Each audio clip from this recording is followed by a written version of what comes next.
federal government to refund 9 oil-producing states in 2 years. Freedom Global National Judicial Council to investigate 15 federal and state court judges.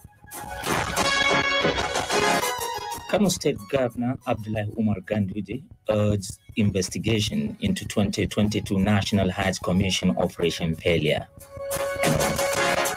And on the foreign scene, Kenyan president suspends election officials.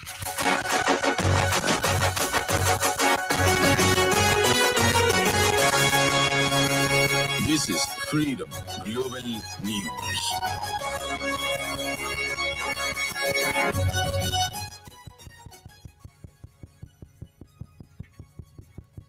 The team listeners of Freedom FM.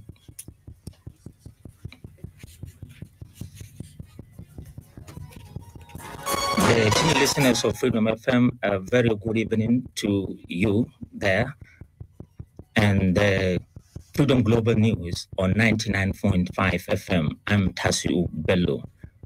Today is the 2nd of December 2022, which is equivalent to the 8th of Rabiul Awal 1444 after Hijrah, and now the news in full. This is Freedom Global News. The federal government revealed today that 9 oil-producing states received 625.43 billion naira, 13% oil derivation subsidy and short fees refunds from the Federation account in 2 years. This was contained in a statement issued by Special Assistant on Media and Publicity Garba Shehu entitled Oil Derivation Subsidy and Short Fee Refunds. 9 oil-producing states received 625.43 billion naira in 2 years.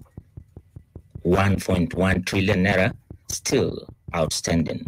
It said a total of 477.2 billion naira was released to the 9 states at the refund of the 13% derivation fund on withdrawal from excess crude accounts without deducting derivation from 2004 to 2019, leaving an outstanding balance of 287.4 billion naira. The state also got 64.8 billion naira as a refund of the 13% derivation fund on deductions made by NNPC without payment of derivation to oil-producing states from 1999 to December. According to Garba Shehu, the benefiting states still have an outstanding balance of 860.59 billion naira windfall from their funds, which was approved by the president. Meanwhile, the federal government said the contribution of non-oil revenue to financing the federal budget has risen to 73%. In the light of this, Minister of Finance, Budget and National Planning Zainab Ahmed said Nigeria is in good economic standard and not broke. Speaking at the 6th edition of President Muhammadu Buhari's scorecard in Abuja, the minister noted that the country had witnessed 2 recessions during the Buhari administration. She stated that with the support of the president, the federal government had been able to disburse 5.3 trillion naira and an additional $3.4 billion to states over the course of the Buhari administration. The National Judicial Council, NJC, has set up 15 higher-powered full panels to investigate alleged gross misconduct against 15 federal and state high court judges. The full panel would determine the culpability of the judges in the various petitions filed against them by individuals and corporate bodies. A statement issued today by the Director of Information in NJC, Soji in Abuja, says that the decision to investigate the judges was taken at its 99th meeting presided over by the Chief Justice of Nigeria, Justice Olakade Ariola. The decision was equal to the submission of recommendation of 3 preliminary compliance assessment committees, which considers 66 petitions forwarded to them by the council from all over the federation, for the judges to be proved their divisions and the nature of their alleged offenses were not named.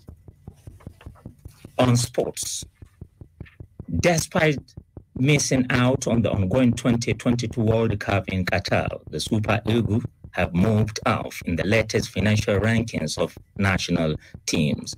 Muhammad Sanuba has details of this and other sport updates.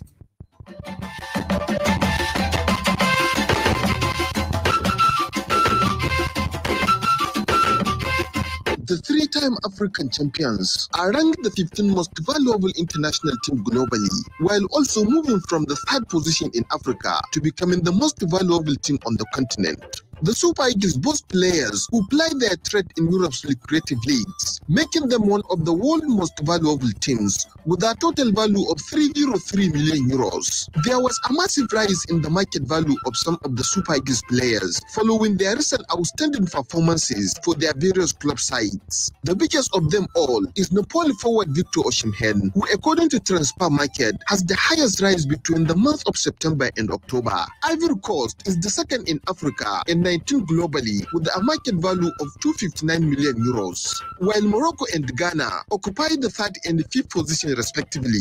Meanwhile, England had an increase of 12 million euros to remain the most valuable team in the world, with a market value of 1.26 billion euros, while Brazil and France occupied the second and third positions, with the market values of 1.14 billion euros and 1.03 billion euros respectively. Portugal and Germany complete the top five with 937 million euros and 885 million euros respectively.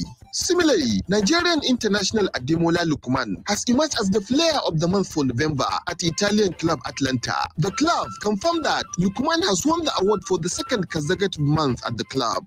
According to the club, the Super Eagles forward was voted by the fans, who overwhelmingly picked the 25-year-old as the best player for the club. In another update, Atletico Madrid will be willing to sell João Felix for 100 million euros after signing the Portugal forward for 126 million euros in 2019. Manchester United are keen, but face competition from Paris Saint-Germain and Bayern Munich in a bid to sign Felix next year. PSG will also offer Argentina forward Lionel Messi a formal contract extension after the World Cup. In Dawn tennis, Jody Murray will have a role at this year's Diria Tennis Cup, as Andy Murray's mother will try to inspire the girls and women to take up tennis. Murray, who in the past was the captain of the British Billie Jean King Cup team, will work with aspiring coaches and provide tester sessions for girls and women during her time in Riyadh. Muhammad Sanuba, Freedom Radio.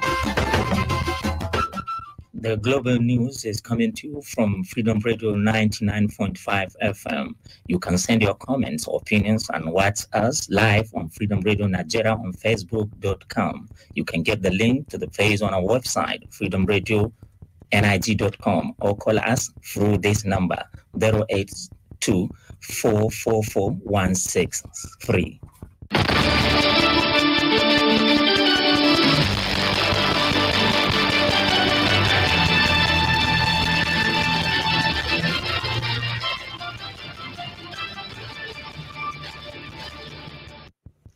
Welcome back. Kano State Governor Abdullahi Umar Ganduje urged federal government and National Assembly to investigate National Hajj Commission over 2022 Hajj operation failure. He stated this today at Africa House, Government House, Kano, were receiving the 2022 Hajj operation report from the management of Kano Pilgrims Welfare Board, led by the chairman of the board, Abdullahi Saleh Pakistan, and Executive Secretary of the board, Abba Muhammad Ambata.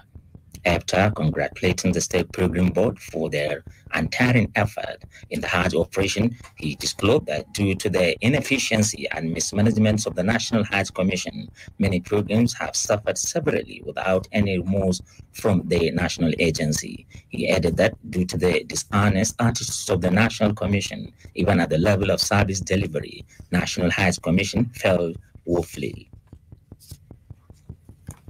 The absence of regular checkup on notes taken by students, by both teachers and parents, reduces the students' academic performance. According to experts, the neglect of students has become detrimental to their development and performance. Correspondent Ismail Suleiman Sani report on the issue. According to reports, neglected children demonstrate more developmental problems than any other maltreated group of children. Experts said that neglect has led to learning deficit because neglectful parents will be less likely to provide a stimulating environment for the child, read to the child, supervise homework, and be involved in their children's academic life. A teacher at the government secondary school Goran Duse, Bashir Hamis Dankara, lament over the nonchalant attitude of some of the teachers and especially the parents who do not check on their children's books to ensure that they are taking and reading note of every lesson given to them at school. This problem could be linked to so many factors. One of the factors is the attitude of the teachers. We now have lazy teachers who do not check student note. Formerly, during our days, you'll find that a teacher will check student note at the end of every week. By the week, he must go and check all his student note. So there are some other factors that may be linked to this. Some teachers find it difficult to check student note just because of the population. When they come back home, parents are supposed to be checking their student notebooks and see whether they are given homework or how far they have performed, how far they have copied, they have complied the school note. If they have incomplete note, they're supposed to have been going to the school and be checking the performances of their students from their teachers. Freedom Radio interviews some students on whether their parents check on their books on their progress. My notes are complete. Teachers check our notes, but my parents do not check my book. I don't have complete notes. My mom checked on my note before she died, but now no one check my note. I do complete notes, but my parents do not check on my book. And in school, not all the teachers check on notes. A lecturer of the Department of Primary Education, Aminu Kano College of Islamic and Legal Study, Kano, Junaidu Garba Namaji said, ensuring student good performance is a collaborative effort by not only the teachers, but the parents and individuals in the society. Parents need to be checking their children's notes at home. When they get back at night, mother or father should sit down with their children in order to check their notes. They must make sure that the note is complete. If it is not complete, parents should report to the school, specifically to the class chief. They should sit down with him and discuss about it so that to know how to tackle the problem. Adequate school performance is an important developmental milestone, and poor school performance can have a serious long-term effect, where Namaji calls on parents to employ motivational techniques that will push their children to study hard for a bright future. Ismail Suleiman Sani, Freedom Radio. On the foreign scene, Kenyan President William Ruto has suspended 4 electoral commissioners who refused to endorse the result of the last presidential election, which delivered his win. Zahra Zanna reports. Mr. Ruto today announced a tribunal headed by a judge would investigate the 4 officials for serious violation of the law, gross misconduct, and incompetence, which could see them ultimately sacked from their post. But opposition leader Raila Odinga has condemned Mr. Ruto's move as the government's plan to rig the elections in 2027. Mr. Ruto's announcement of the tribunal follows a recommendation by the National Assembly to suspend the commissioners over their conduct during the August elections. Meanwhile, an assassination attempt targeted Pakistan's top diplomat in Afghanistan. Pakistan's Prime Minister said as tensions between the neighboring countries simmer. Pakistan's Foreign Ministry stated today the head of commission, Ubaid ur-Rahman Nizamani, was the target of an attack on its embassy's compound. The attacker failed to harm the Pakistani diplomat but shot and wounded his security guard. Nizamani arrived in Kabul last month to take up the role at one of the few embassies that had remained operational throughout the period after the Taliban took over the country in August 2021. A spokesperson for the Taliban's Ministry of Foreign Affairs denounced the attack. Zahra Zanna, Freedom Radio. Welcome to the end of today's global news. But before we wrap it up, here are the headlines.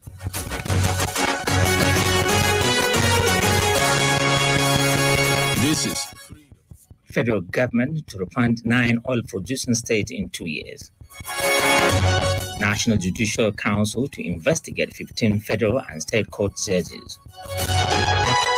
Kano State Governor Abdullahi Umar Ganduje urged investigation into 2022 National Heights Commission operation failure. And on the foreign scene, Kenyan president suspend election officials.